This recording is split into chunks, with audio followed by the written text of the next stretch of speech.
Hello everyone, this is Uzma and welcome you all to today's lecture. Today we will going to discuss an important topic related to शांति शिक्षा एवं सतत विकास जो कि DLED 4 semester के subject से लिया गया है। आज के इस लेक्चर में हम समझेंगे लेसन नंबर 3 सहपाठी के आंतरिक संबंधों की समझ एवं आपसी संबंधों का विकास। सहपाठी means here in English we say सहपाठी एज पीयर। सो पीयर्स के इंटरपर्सनल रिलेशनशिप्स की समझ यानी कि अंडरस्टैंडिंग एवं आपसी संबंधों का विकास मीन्स उनके इंटरपर्सनल रिलेशनशिप का डेवलपमेंट। आज डिस्कस करेंगे हम some points you can see on the screen. The first point is सहपाठी संबंध यानी कि peer relationship, characteristics of peer relationships, role of peers in children development, सामाजिक बोध यानी कि सोशल कॉग्निशन, आक्रामकता यानी कि एग्रेसिवनेस। इन सारे पॉइंट्स को आज डिस्कस करेंगे आज के इस लेक्चर में। हम सबसे पहले हम समझेंगे यहाँ पीयर्स को। पीयर क्या होता है? What is a peer? Peer refers to the people who are equal in such respects as age, education, social class, abilities, qualification etcetera. यानी कि पीयर एक ऐसे ग्रुप को रिफ़र करता है जहाँ पर जो लोग होंगे उनका age level, education level, social class, उनकी एबिलिटीज़, क्वालिफिकेशन सेम होगा, यानी कि थोड़ा कम बढ़ती होगा लेकिन फिर भी वो उस एज ग्रुप के अकॉर्डिंग वेरी करेंगे। पीयर हमारे एज ग्रुप के फ्रेंड्स कहलाते हैं, यानी कि हमारे सेम एज ग्रुप के जो फ्रेंड्स होते हैं, चाहे कि वो हमारे बचपन के फ्रेंड्स हों या बड़े होने पर हमारे फ्रेंड्स हों, वो पीयर ग्रुप कहलाते हैं। अब बात करते हैं यहाँ पर सहपाठी संबंध की। सहपाठी संबंध कैसे बनेंगे? हम अपनी लाइफ कहाँ स्टार्ट करते हैं? एज चिल्ड्रन, अगर हम बच्चे हैं तो हम अपनी ज़िंदगी सोशल वर्ल्ड में, फैमिली में स्टार्ट करते हैं सोशल वर्ल्ड में, फैमिली में। जैसे जैसे हम बड़े होते जाते हैं समाज में अपना समय व्यतीत करते हैं अपने साथियों के साथ, ठीक है, पीयर्स के साथ, यानी सेम एज ग्रुप के व्यक्तियों के साथ। यही पीयर रिलेशनशिप्स बनाते हैं हमारे। Children learn many skills from their peer relationship. Children पे जो एक इम्पैक्ट है सोशलाइजेशन का, वो उनके पीयर के अकॉर्डिंग, पीयर जो है उनको बहुत ग्रेटली हाईली इन्फ्लुएंस करते हैं। ये जो रिलेशनशिप है चिल्ड्रन की अपने पीयर के साथ, सेम एज ग्रुप के लोगों के साथ, ये इंक्लूड करती है, इट इंक्लूड्स असर्टिवनेस, यानी कि असर्टिवनेस बच्चा कहाँ से सीखेगा? अपने पीयर्स से सीखेगा। कॉन्फ्लिक्ट मैनेजमेंट वहीं से सीखेगा। How to earn respect and control aggression, ये सारी चीज़ें आप यहीं से सीखेंगे। In many researches we find कि बच्चे खेल के द्वारा भी बहुत सी अपॉर्चुनिटीज़ पाते हैं जिससे वो अपनी फीलिंग्स क्या होता है डिस्कस करते हैं, अपनी थॉट्स को एक्सपेंड करते हैं, साथ ही अपनी नॉलेज, एक्सपेरिमेंट और लैंग्वेज को भी पीयर रिलेशनशिप और इन्हीं सोशल रूल्स से सीखते हैं। सो यहाँ पर पीयर रिलेशनशिप में फैमिली का भी एक इम्पॉर्टेंट और मेजर रोल है। फैमिली से ही बच्चे को जो एट्रीब्यूशन मिलेंगे वो आगे की जो उसकी रिलेशनशिप है उसके थ्रू वो रिवील करेगा। परिवार की भूमिका यहाँ महत्वपूर्ण है। Children must be taught forgiveness and empathy and must learn to be accepting of individual differences. यानी कि फैमिली से जैसे एट्रीब्यूशन बच्चे को मिलेंगे वही उसकी आगे की रिलेशनशिप में वो रिवील करेगा। नेक्स्ट बात करते हैं साथी समूह की विशेषताओं की, यानी कि characteristics of peer relationship. So the first characteristic of the peer relationship is effectiveness. Characteristics in peer relationship में आप देख रहे हैं, पहली कैरेक्टरिस्टिक है यहाँ इफेक्टिवनेस, यानी कि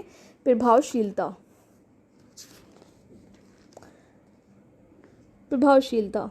एक बच्चा अपने साथी का अनुकरण मात्र नहीं करता बल्कि उसके विशेष गुणों से प्रभावित भी होता है, चाहे वो अच्छे हों या बुरे। यही इफेक्टिवनेस कहलाएगी।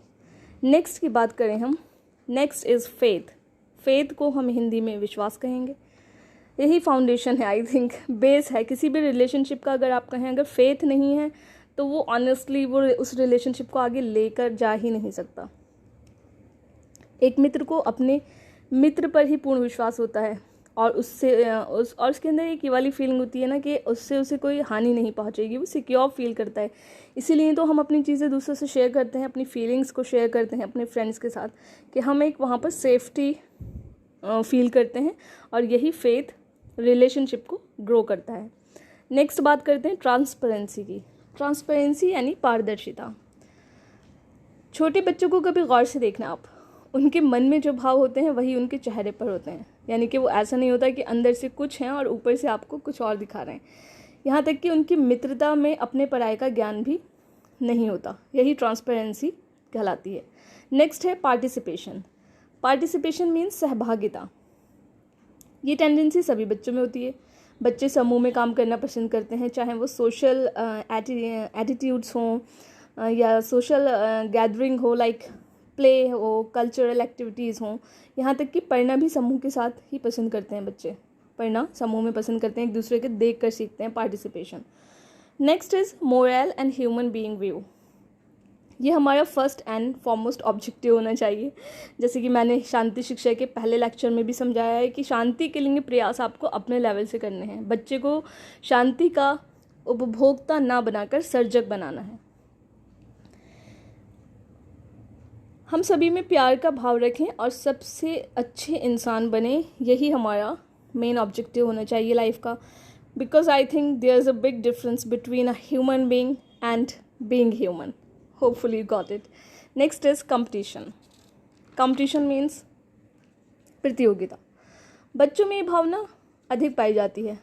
आपने देखा होगा वो कंपटीशन के थ्रू ही सीखते हैं। 3 इडियट आमिर खान की एक मूवी थी जिसमें आप देखते हैं कि अगर उसके फ्रेंड के से ज़्यादा मार्क्स आ जाते हैं, यानी कि आप फ्रेंडशिप चाहे भले से ही कितनी निभा रहे हैं, लेकिन अगर फ्रेंड के आपसे ज़्यादा मार्क्स आ जाते हैं तो वहाँ पर आप कंपटीशन फील करते हैं। सो कंपटीशन ये भी एक कैरेक्टरिस्टिक कहलाई जाएगी पीयर रिलेशनशिप की। Next is group work. Group work क्या है? इससे क्या होता है कि इंटरेस्ट बना रहता है। And you know interest is the main just like factor जो कि आपको आगे बढ़ने के लिए ड्राइव करता है, मूव करता है। अगर इंटरेस्ट नहीं है आपको किसी चीज़ में तो आप उसको नहीं कर सकते। तो बच्चे क्या होता है, ग्रुप वर्क में इंटरेस्ट फील करते हैं जो ग्रुप टास्क उनको दिए जाते हैं। Next is exchange of ideas. Exchange of ideas यानी कि आप अपने आइडियाज़ को कैसे एक्सचेंज करेंगे। कम्युनिकेशन का भी यही फर्स्ट रूल है। कम्युनिकेशन जब तक हो ही नहीं सकता जब तक आप अपने आइडियाज़ को एक्सचेंज नहीं करते। कम्युनिकेशन डजंट मैटर कि आप शेयरिंग कर रहे हैं। Sharing is not only the part of communication but exchanging too is a part of communication. So you have to exchange your thoughts, views, ideas etcetera. मुश्किल में आप सबसे पहले अपने फ्रेंड्स से ही सलाह लेते हैं। सो पीयर रिलेशनशिप की अपनी जो एक मेन कैरेक्टरिस्टिक है वो है exchange of ideas. Because without exchanging ideas communication does not take place. Okay, next is the 9th is discussion. Discussion means वाद विवाद। वाद विवाद सभी अपने फ्रेंड्स का चुनाव अपनी इंटरेस्ट और अपनी स्टेटस के अकॉर्डिंग करते हैं। इसी से वो क्या करते हैं, लॉजिकल रीजनिंग सीखते हैं।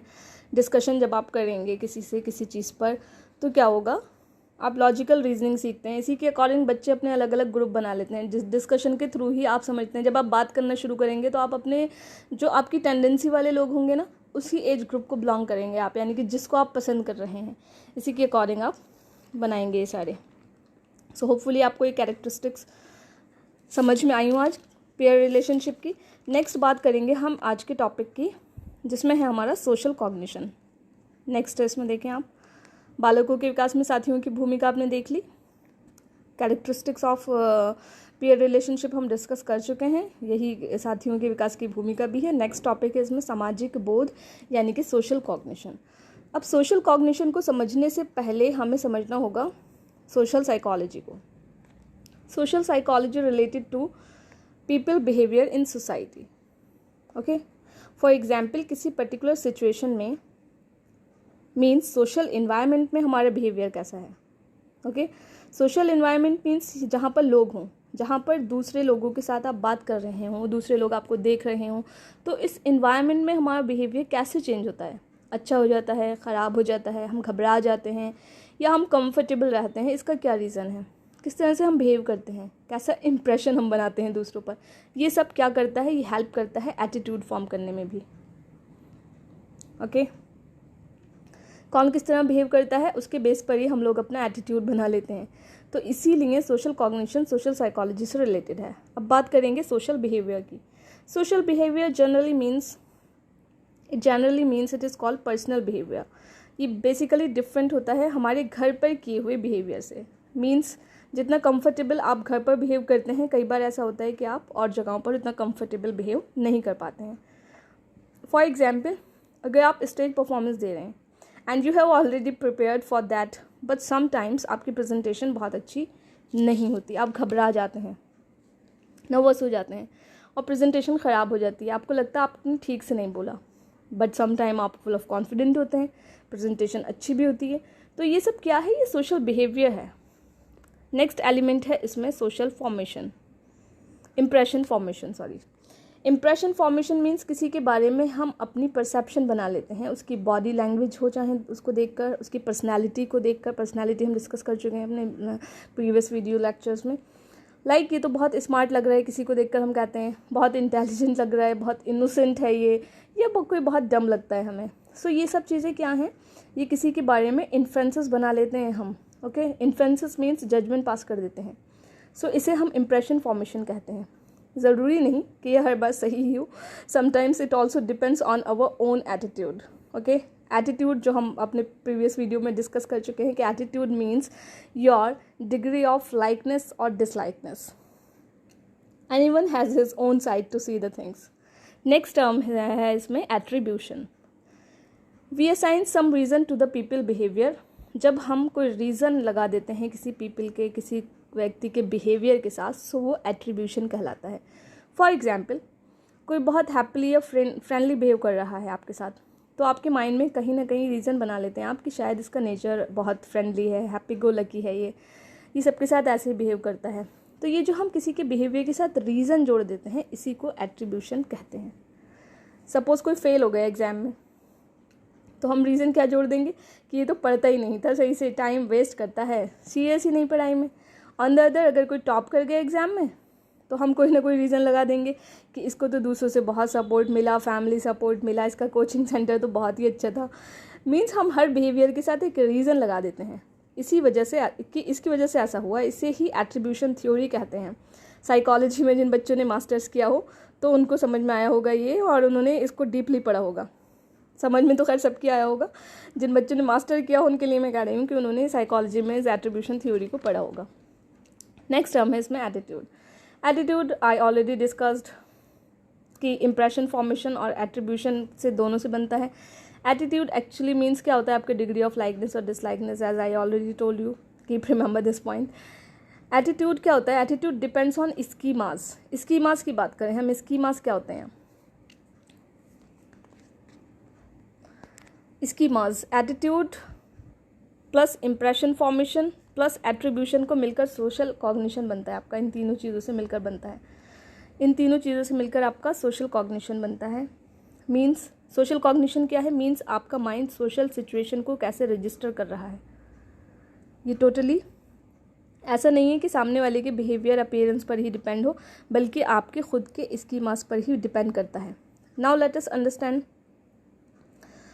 schemas. Schemas are mental images in our mind. Like we know what is the shape of pencil, pen, etc. हम जानते हैं कि इनके शेप क्या होते हैं। इसी तरह कि कोई व्यक्ति हैप्पी गो लकी है, बहुत फ्रेंडली होता है, हम ये उसके बारे में राय बना लेते हैं।